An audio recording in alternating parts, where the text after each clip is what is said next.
Hello students, आज हम अपनी बीएससी पार्ट फर्स्ट की 5th यूनिट में रेडियो केमिस्ट्री के बारे में पढ़ रहे हैं। अब 5th यूनिट में हमने न्यूक्लियर केमिस्ट्री पढ़ा, उसके बाद हम रेडियो केमिस्ट्री या रेडियो रसायन के बारे में पढ़ रहे हैं। तो रेडियो केमिस्ट्री में नेचुरल रेडियो एक्टिविटी या प्राकृतिक रेडियो एक्टिवता। अब सन 1896 में फ्रांसीसी रसायनज्ञ या फ्रांसीसी जो केमिस्ट थे या एक साइंटिस्ट थे, बेक्यूरेल ने बताया कि यूरेनियम में बहुत पेनिट्रेटिंग किरणें उत्सर्जित होती हैं। यह एक फोटोग्राफिक प्लेट को उत्तेजित करती है।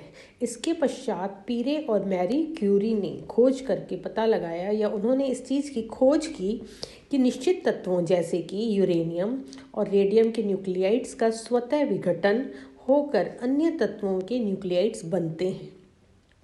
परमाणुीय न्यूक्लियाइड्स के स्वतः विघटन को रेडियो एक्टिव परिवर्तन कहते हैं, क्योंकि इसके साथ साथ हमेशा विकिरणों का उत्सर्जन होता है। प्रकृति में कुछ तत्वों का तत्वांतरण या ट्रांसम्यूटेशन होता रहता है, जिसको प्राकृतिक रेडियो एक्टिवता कहते हैं।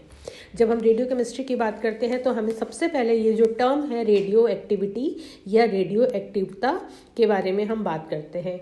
तो व्हाट इज़ रेडियो एक्टिविटी या रेडियो एक्टिवता? तो प्रकृति के कुछ तत्वों का तत्वांतरण या ट्रांसम्यूटेशन होता है, तो ये जिसको हम रेडियो एक्टिविटी या रेडियो एक्टिवता कहते हैं। अब 1904 में रदरफोर्ड नाम के साइंटिस्ट ने रेडियो एक्टिव तत्वों द्वारा उत्सर्जित विकिरणों की प्रकृति की जांच की। उन्होंने इन विकिरणों को एक तीव्र वैद्युत क्षेत्र में से प्रवाहित करके 3 प्रकार के कणों में पृथक किया। ऐसे विकिरण में जो तीव्र वैद्युत क्षेत्र में ऋणात्मक प्लेट की ओर अल्प विक्षेपित या डिफ्लेक्ट होते हैं, ऋण आवेशित कण होते हैं और ये बीटा कण कहलाते हैं। तीसरे प्रकार के विकिरण तीव्र वैद्युत अथवा चुंबकीय क्षेत्र में भी विक्षेपित नहीं होते हैं, ये उदासीन होते हैं और इनको गामा पार्टिकल या गामा रेज कहते हैं। तो इस प्रकार से इन्होंने 3 पार्टिकल्स बताए। वो 3 पार्टिकल कौन से कि जब तीव्र विद्युत क्षेत्र में धनात्मक प्लेट की और जो अल्प विक्षेपित डिफ्लेक्ट या होते हैं, इन ऋण आवेशित कण होते हैं और ये बीटा कण कहलाते हैं, और जो तीव्र वैद्युत अथवा चुंबकीय क्षेत्र में भी विक्षेपित नहीं होते हैं वो गामा पार्टिकल्स कहलाते हैं।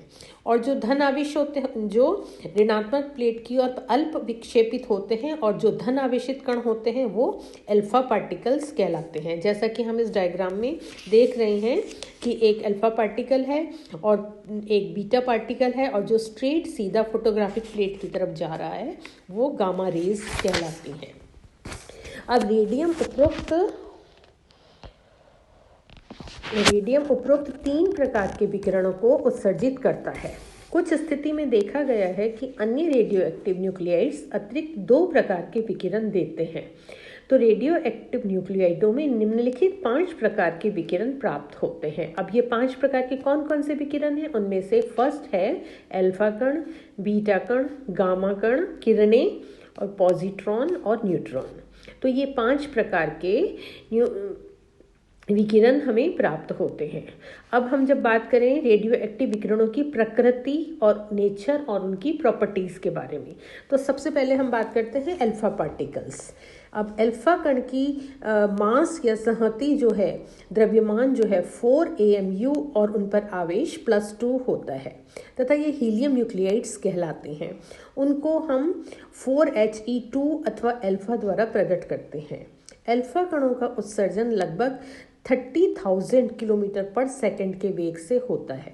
चूँकि बीटा कणों का अपेक्षा अल्फा कण भारी एवं बड़े होते हैं, अतः इनका वेग या इनका मोमेंटम अधिक होता है, परंतु इनकी भेदन या पेनिट्रेटिंग शक्ति अपेक्षाकृत बहुत कम होती है। अल्फा कणों को 1 मिलीमीटर से कम मोटाई वाले पेपर शीट अथवा एल्यूमिनियम पन्नी द्वारा रोका जा सकता है। रेडियम नाभिक के स्वतः विघटन को निम्नलिखित समीकरण द्वारा हम प्रदर्शित कर सकते हैं। जैसा कि हम इस समीकरण या इक्वेशन में देख रहे हैं कि 226 रेडियम और 88 it gives 226 radium plus 4He2 alpha कण। इसके द्वारा हम इसको रिप्रेजेंट कर सकते हैं। अब एक अल्फा कण जिसमें 2 प्रोटॉन और 2 न्यूट्रॉन होते हैं की हानि से परमाणु क्रमांक 88 से कम होकर 86 हो जाता है तथा द्रव्यमान संख्या 226 से कम होकर 222 हो जाती है। नाभिक से 2 प्रोटॉनों की हानि के साथ साथ परमाणु को इलेक्ट्रॉनिक कोशों की हानि होती है, जिससे परमाणु में वैद्युत संतुलन बना रहे। अल्फा कणों के उत्सर्जन के पश्चात बचा हुआ रेडियम परमाणु रेडॉन का परमाणु होता है। ये तो हमने बात की अल्फा पार्टिकल या अल्फा कण की। अब दूसरा तरह का जो कण है, दूसरे तरह का पार्टिकल है, वो कहलाता है बीटा कण या बीटा पार्टिकल। अब बीटा कण उच्च ऊर्जा के इलेक्ट्रॉन हैं और साधारणतः इनको बीटा कण कहा जाता है। अल्फा कणों की अपेक्षा बीटा कणों का वेग 9 गुना अधिक होता है। अल्फा कणों की अपेक्षा बीटा कण तीव्र गति से भेदन करते हैं। बीटा कण पेपर शीट में से गुजर जाते हैं और कुछ कण 1 मिलीमीटर मोटी एल्यूमिनियम शीट में से होकर गुजर सकते हैं। जब नाभिक में से बीटा कण का निष्कासन होता है तब नाभिक में एक क्रिया होती है जिसमें एक न्यूट्रॉन अपघटित होकर एक प्रोटॉन और एक इलेक्ट्रॉन देता है। जैसा कि हम इस इक्वेशन में देख रहे हैं, 1 neutron 0 it gives 1 proton and 0 1 electron. Proton नाभिक में रहता है परंतु इलेक्ट्रॉन का उच्च वेग से निष्कासन होता है। नाभिक में प्रोटॉन के बनने से नाभिक के नेट धन आवेश में 1 इकाई द्वारा वृद्धि होती है। इस प्रकार परमाणु की द्रव्यमान संख्या में 1 की वृद्धि होती है। किसी परमाणु के नाभिक में से 1 इलेक्ट्रॉन के निष्कासन से नाभिक की संहति में कोई विशेष परिवर्तन नहीं पड़ता है, क्योंकि इलेक्ट्रॉन की संहति अपेक्षाकृत बहुत कम है।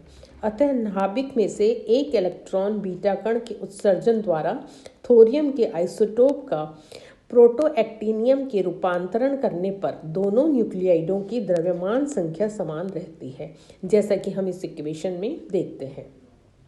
अब हम तीसरे तरह के पार्टिकल या गामा विकिरण या गामा रेडिएशंस की बात करें तो ये उच्च ऊर्जा के विद्युत चुंबकीय या इलेक्ट्रोमैग्नेटिक विकिरण है। इनमें ना तो धनात्मक आवेश होता है और ना ही ऋणात्मक आवेश होता है और इनकी कोई सहति या इनका द्रव्यमान नहीं होता। वास्तव में ये कण नहीं है, परंतु एक्स किरणों के द्वारा इनकी भेदन क्षमता अधिक होती है। किरणों के समान इनकी भेदन या इनकी पेनिट्रेटिंग पावर अधिक होती है। ये सुगमता से या आसानी से मानव शरीर में से गुजर जाते हैं और उनके अनेक सेंटीमीटर मोटी लेड शीट द्वारा ही अवरुद्ध हो पाती है। अल्फा कणों अथवा बीटा कणों के उत्सर्जन के साथ साथ गामा विकिरण भी निकलती हैं, अर्थात अल्फा कणों के उत्सर्जन द्वारा 226 रेडियम 88 के विघटन से 2286 रेडियम आरएन बनता है और इस इक्वेशन के द्वारा हम इसको बता सकते हैं। गामा किरणों के उत्सर्जन से न तो परमाणु की द्रव्यमान संख्या में कोई परिवर्तन होता है और ना ही परमाणु के परमाणु क्रमांक में कोई परिवर्तन आता है, क्योंकि गामा किरणों का ना तो संहति या द्रव्यमान होता है और न ही कोई आवेश। इस उत्सर्जन से नाभिक की ऊर्जा परिवर्तन होते हैं।